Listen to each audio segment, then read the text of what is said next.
Hey guys, before I start this video, I wanted to give a special thanks to 3 people who helped the channel so it could help other people who were in desperate situations, stranded there in Rio Grande do Sul, Fabio Schieren, Captain Nakamura, and the off-roader Flavio Guimarães.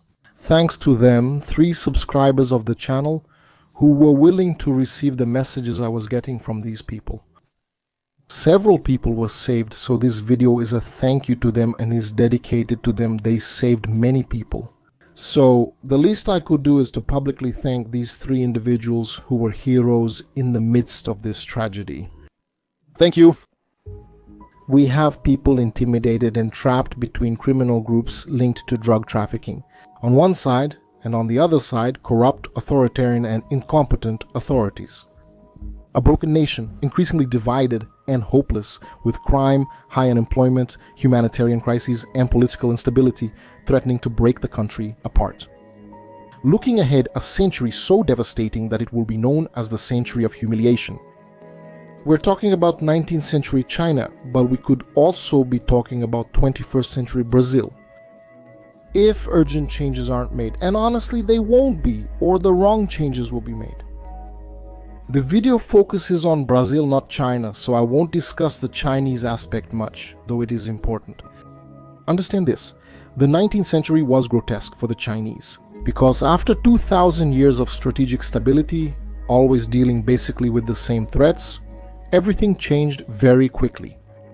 For 2000 years the same problems persisted.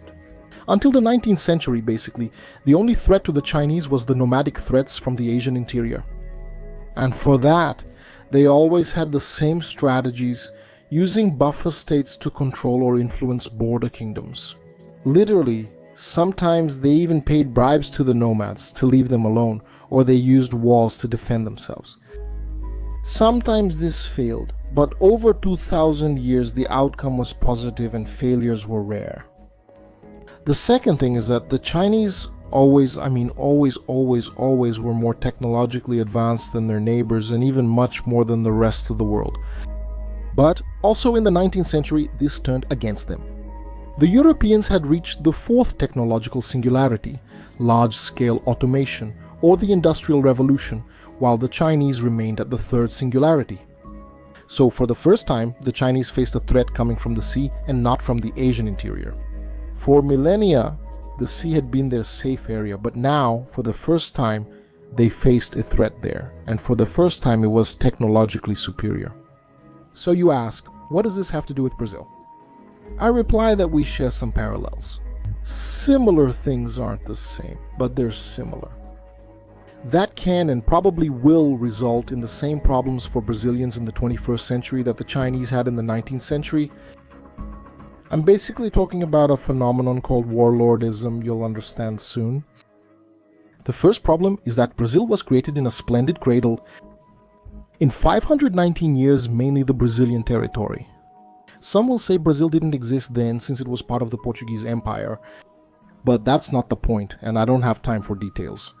For now, accept this simplified view of Brazil since it's not the video's focus. In 519 years, Brazil has faced just one truly global threat. Actually, South America as a whole too, but our focus is Brazil. We've always stayed on the sidelines of history and geopolitics.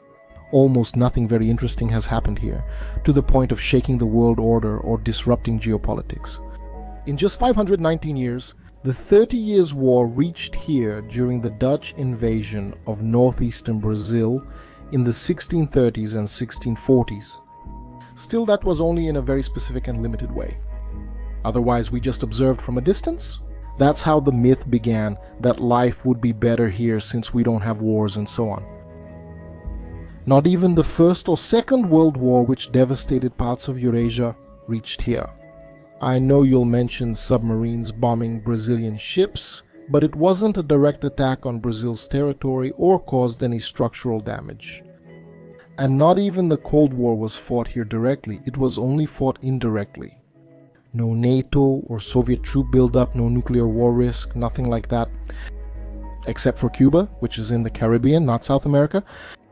Well, That made us just like, let's say, the Chinese of that 19th century era, excessively self-confident, egocentric, and presumptuous.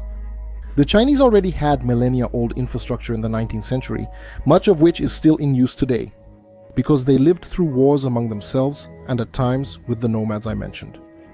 Hardly anyone else did except maybe the Japanese. Here, not even that. For 5 centuries we were not attacked or harassed except for the one time I mentioned. After those 519 years in 2020, the pandemic hit us like a punch in the stomach for the first time. It was the first so-called foreign threat. Some might say it was the Spanish flu, but not here either. It didn't hit as hard here as it did in other parts of the world, so forget about that too. The important one was in 2020 because with the arrival of the COVID pandemic, which hit really hard, it showed us a few things, 3 things in particular. The first is that we are not prepared to deal with global threats. Nothing new about that, it just confirmed the obvious and brought down those who said Brazil was a powerhouse. Second, when the mayors and governors, together with parts of the federal government, and I say parts of the federal government, used their state structure to order the closure of businesses and companies. And I'm not going to get into whether that was necessary or not, because that's not our focus.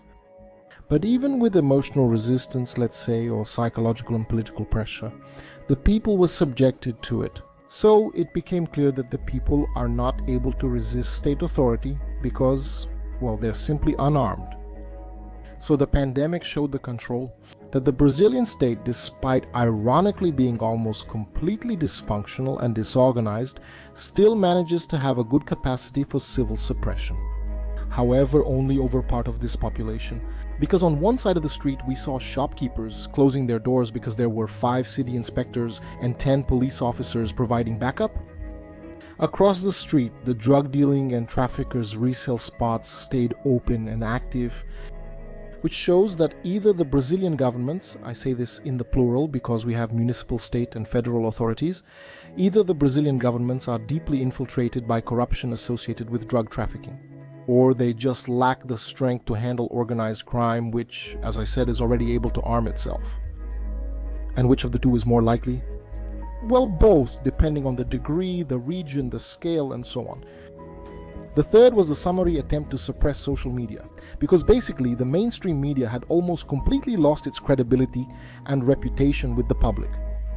More than that, it is viscerally hated, at least part of it. And hence the attempt by these media groups to associate themselves with the government to control social media. They didn't succeed only because this involved international groups from outside Brazil, so the fight expanded beyond their capacity. If Meta were Brazilian or Twitter, forget it, we would have had a lot more people arrested for criticizing the government back then. During the recent floods in Rio Grande do Sul, we saw the media attempt to suppress social networks. The problem now is this. The pandemic broke this 519 years of splendid isolation. The cradle broke. More global threats and problems will hit Brazil. Understand that what's happening in Rio Grande do Sul comes at the worst possible time.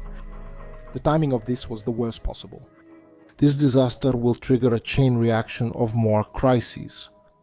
Some, mind you, are inevitable, like the demographic crisis and deglobalization. The damage in Rio Grande do Sul will be as heavy for Brazil as the war in Ukraine was for Europe. With the difference that we don't have European resources, we don't have the same political cohesion and so on. It's not the end of the world, it's just a transition to something that will come next. You're probably already tired of hearing from other economics channels at this point. Rio Grande do Sul is responsible for about 70% of rice production in Brazil, the second largest producer of soybeans, competing for the position year after year with Paraná, and a heavyweight in pork and chicken production. In rice exports, it was responsible on average for more than 90%. A little less than 90% of wheat, a quarter of pork exports, a fifth of soybean oil and leather exports. Milk and egg production average about 15%, while chicken is around 10%.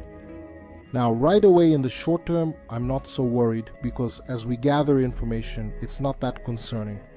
The remaining 30% of the harvest that hadn't been collected represents about 6.5 5 million tons of soybeans, which for this year means a 5% loss of national production.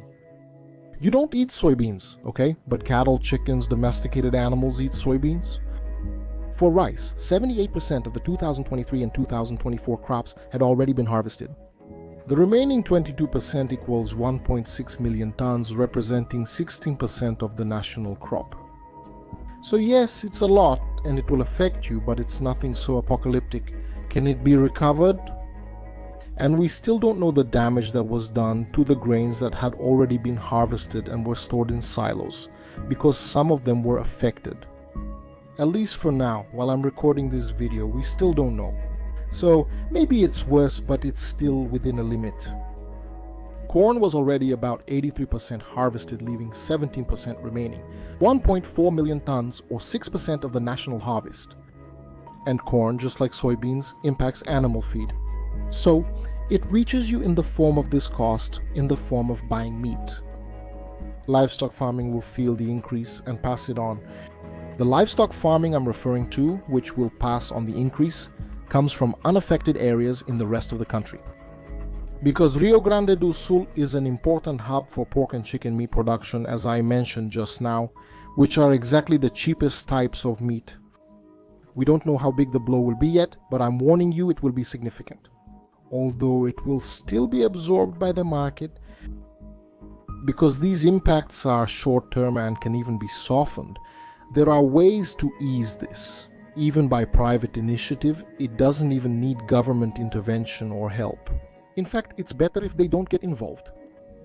So it seems bad, but it's not that bad because actually we're going to feel this in the long run, and it has every chance to be devastating. Understand that the context around this disaster is also disastrous. There are several problems that have piled up like a dam, and now it's bursting.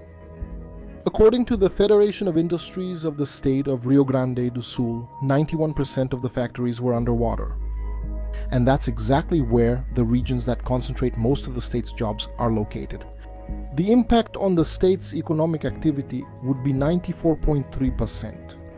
These are preliminary data, so it might be a little worse or a little better, but nothing drastically different from that. There is a risk of an imminent collapse in the productive sector of the state of Rio Grande do Sul. And obviously this will affect tax collection to finance the reconstruction of everything that was destroyed by the floods. The 447 affected municipalities are responsible for about 83% of the Imposto sobre Circulação de Mercadorias e Serviços collection, which is the main state tax. On average, Rio Grande do Sul is the fifth, sometimes the fourth state that collects the most federal taxes. It runs a deficit, meaning it sends more money to Brasilia than it receives. That's how it is across the South, Southeast, and Central West. However, this year, and actually it will be felt more next year, that's the case. We have a state that exports food and sends federal tax money, but in a matter of weeks it becomes an importer of food and a recipient of taxes. According to FIRG, it's a very sudden and rapid change. We're talking about a lost decade for the state of Rio Grande do Sul, remembering that the 2010s were a lost decade for the country. And we were looking at 2020 as a possible recovery year. It's becoming clear this will be another lost decade for the country. But if the decade is lost for the people of Rio Grande do Sul, assuming it ends cleanly around 2030, then we will be entering the demographic crisis phase in the country. And I say in the country because the demographic crisis phase has already started in Rio Grande do Sul, because the state's birth rate, declining since 2015, has dropped to 1.0, 9 live births for every 1,000 inhabitants. In 2021, the overall mortality rate in the state reached 1.02 deaths for every 1,000 inhabitants.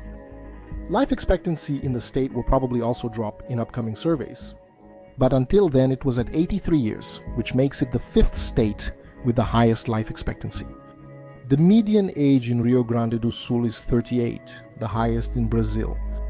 So Rio Grande do Sul is already at the doorstep of the demographic crisis. It's the first state that's already entering it. This catastrophe will probably accelerate that entry. We'll probably see this state already in the demographic crisis, either next year or the following year in 2026. So, if the Federation of Industries of Rio Grande do Sul is correct, and it most likely is, the decade is lost for Rio Grande do Sul, but by the turn of 2030, it will already be fully in the demographic crisis, with the rest of the country, which still had some positive balance, also starting to enter as well. Some people from Brazilian Institute of Geography and Statistics are saying it will be between 2035 and 2040, but don't be fooled, it will be between 2030 and 2035.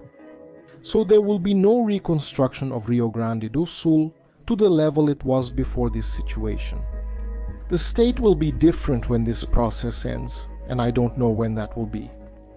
But what you have to understand is that Brazil can't move forward and develop, it can't progress without Rio Grande do Sul. It's not just too important, it's vital. And hope that we don't have more similar disasters hitting Santa Catarina and Paraná, because if we do, then this chaos will come our way even faster. People at the moment I'm making this video are worried about some dams in Rio Grande do Sul that could break and make things even worse, which is already bad. But that's another problem. We will see many dams breaking in the coming years because there were no repairs or maintenance of their structures, and this will devastate more regions. We'll also see this outside of Rio Grande do Sul, in São Paulo, Minas Gerais, and some states in the northeast. Even if the federal government tries to do something now, it will be very limited due to lack of money, and in some states, even due to lack of labor.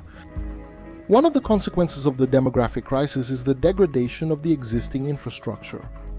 If no one maintains it, it will degrade and risk breaking down. It's simple.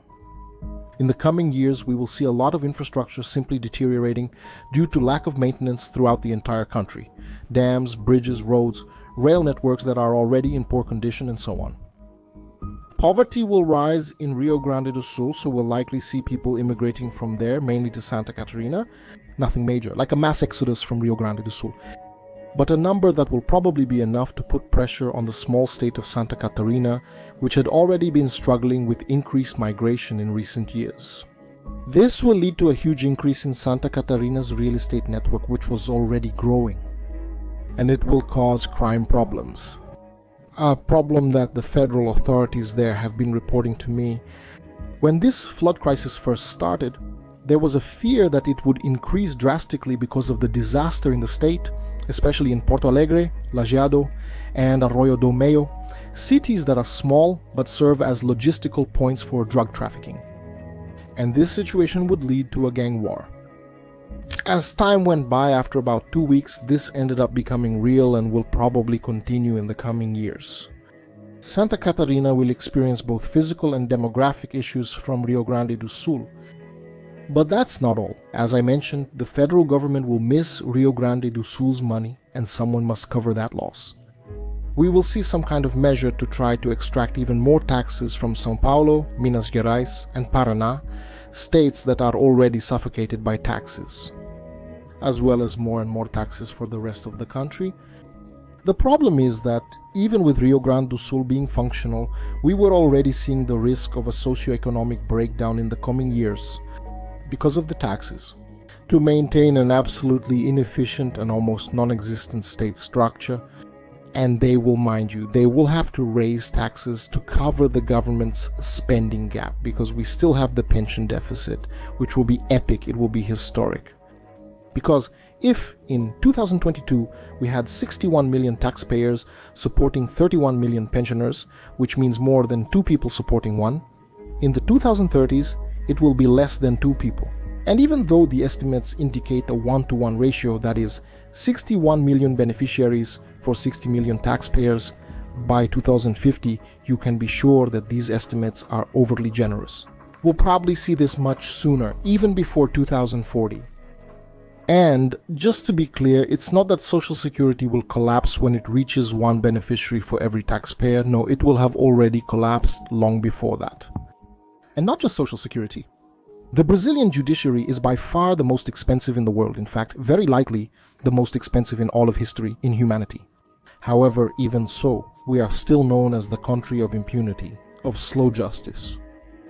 And there's still another silent crisis lurking just around the corner waiting to get us, which is the educational one.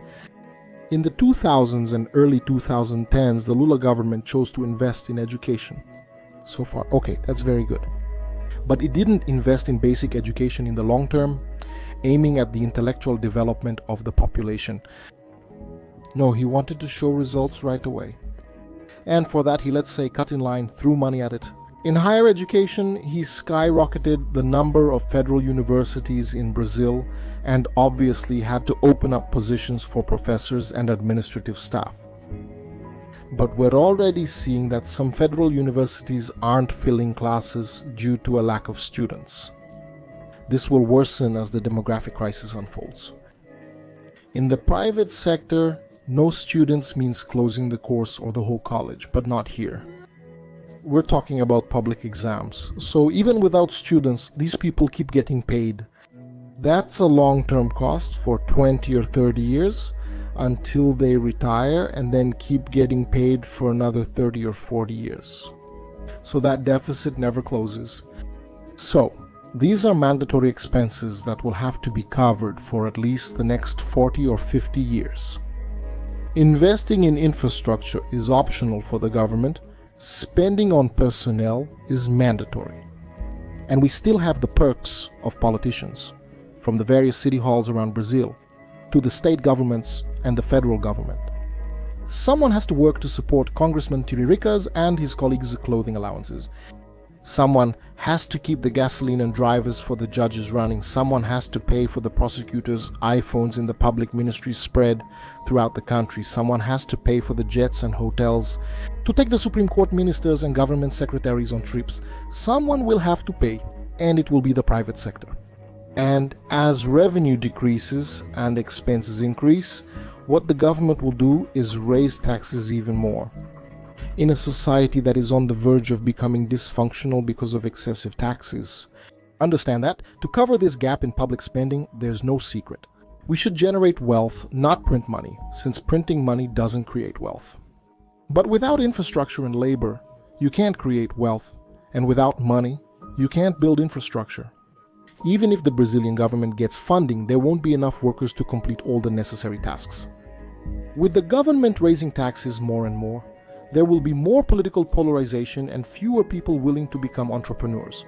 Because it's simply too risky to try to open a business in a country where you pay so much in taxes and to attract foreign investors. In a country with legal uncertainty where a judge can change everything overnight with one decision, it doesn't work. Few people here will have money to invest, and those who do will be increasingly squeezed, so they'll be afraid to invest. Abroad, no one is foolish enough to invest. In a country with legal uncertainty, then more poverty combined with more impunity will have more crime. And here's the problem, because one of the few constant sources of income, and one that isn't taxable, will be drug trafficking. So, that analogy I made with China back then is becoming more real in Brazil today, and with more crime, more political polarization, and popular dissatisfaction. What is the state going to do? Well, in this case, we already have a sample of what the Brazilian state is willing to do. It will act in an authoritarian way. We are already seeing factions within the government trying to impose more and more authoritarianism, which could even work, but given the size and complexity of Brazil, it will probably fail. Moreover, to make matters worse, the structure of the state is simply too corroded for us to have a single leadership capable of using the power of the state as an agent of absolute repression. Ironically, by corroding the state themselves, they now face limits on how much authoritarianism they can impose. The rise of authoritarianism will indeed become a reality in the world, but it won't be the same at all levels or for all countries.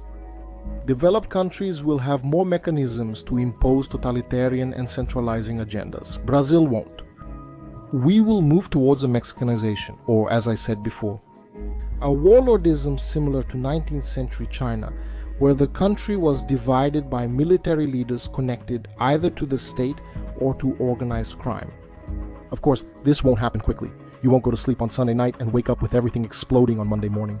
This will be gradual, with more and more signs of poverty advancing. But, little by little, regions once considered safe will increasingly report massacres and isolated executions until they become routine, just like what happened in Rio de Janeiro. What I'm saying is, would this be inevitable? Well, yes and no. Two things are inevitable: the demographic crisis and the economic breakdown from tax and public spending issues. The reaction's no. So you can't say there's no hope. I just think that Brazilian political leaders will make the wrong decisions, because that's what they always do. Make no mistake, the collapse of the Brazilian state from overspending is inevitable. A president can't just come in and magically fix things. It won't work. As I said, the vast majority of public spending is considered mandatory and ties up the government's budget until 2060. In the best case scenarios. All of this would have happened anyway, but because of the destruction in Rio Grande do Sul, this process was accelerated by maybe 5 or 7 years earlier than it would have happened. I know that a lot of people living in Fantasy Island will say this is the opportunity to do everything right, so we can make a reform. But let's be honest, let's be realistic. The Workers' Party won't try any appeasement policy, nor will it try to loosen the system, and the Supreme Court won't give up power. So the most likely scenario is that they'll keep stretching the rope until it snaps. The taxes, especially on imports, will go up so much that the price of things will rise. For the average citizen, it would be as if Brazil had been sanctioned or was under an embargo. I know there will even be people saying that this would be an opportunity to reindustrialize the country. Either they're lying or they have no sense of reality. Because to have an industry, that takes a very, very, very long time. It's not just filling warehouses with people hammering and welding, I always say that. Creating a modern industrial hub requires quality education to produce skilled professionals and, above all, infrastructure.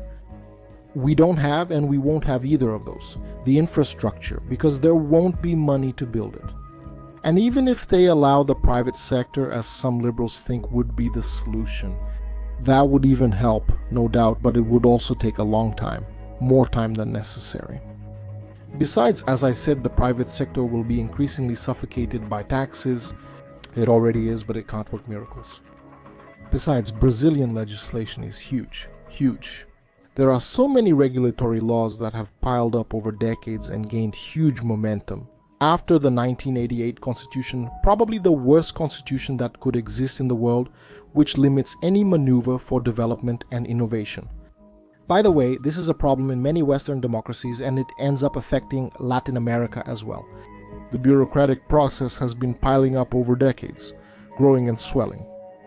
Not only have freedoms been dangerously reduced, but even the ability of private initiative to act has also been restricted.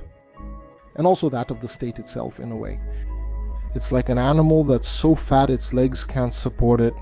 The weight of so much legislation that sets rules for practically everything, even for things that didn't need to be regulated. So, what needs to be understood are 4 factors that will lead to this implosion of Brazil, because they will accumulate and hit Brazil within a 10-year period if nothing is done. The first is the demographic crisis, which will result in a loss of labor and a loss of wealth generation. The second is deglobalization. With the world becoming more unstable, we might even see our exports being affected. In fact, they will be. We just don't know how much they will be affected. Third, the literal economic collapse of the state. Because, make no mistake, the only place they have left to cut spending is, ironically, from infrastructure. Personnel expenses, which are actually the largest, are mandatory, and they hold Brazil back until around 2060 or 70. Unless the federal government decides to default on the public servants, but that would be chaos. And fourth, the excess of laws that try to regulate everything, blocking any potential for economic development. These are 4 things that will affect Brazil by 2035. These 4 are inevitable. What can't be predicted, what isn't inevitable, are the consequences of this. It's just that, considering Brazilian politicians and judges, the reactions will probably make things worse. Most likely by trying for more government, more public spending, more censorship, more people being arrested for their opinions on the internet.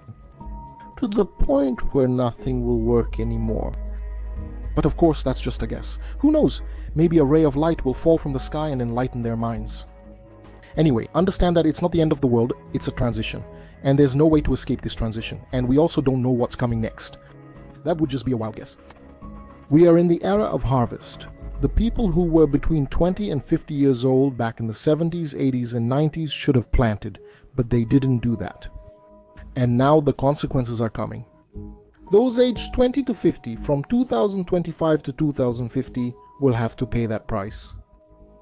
Everything indicates that without urgent measures, Brazil will continue. Not just for another lost decade like the 1990s or the 2010s, but for a lost century, a century of shame. Thank you all, I hope you enjoyed it, and don't forget to share the video with everyone you know to help the channel keep growing. See you in the next video.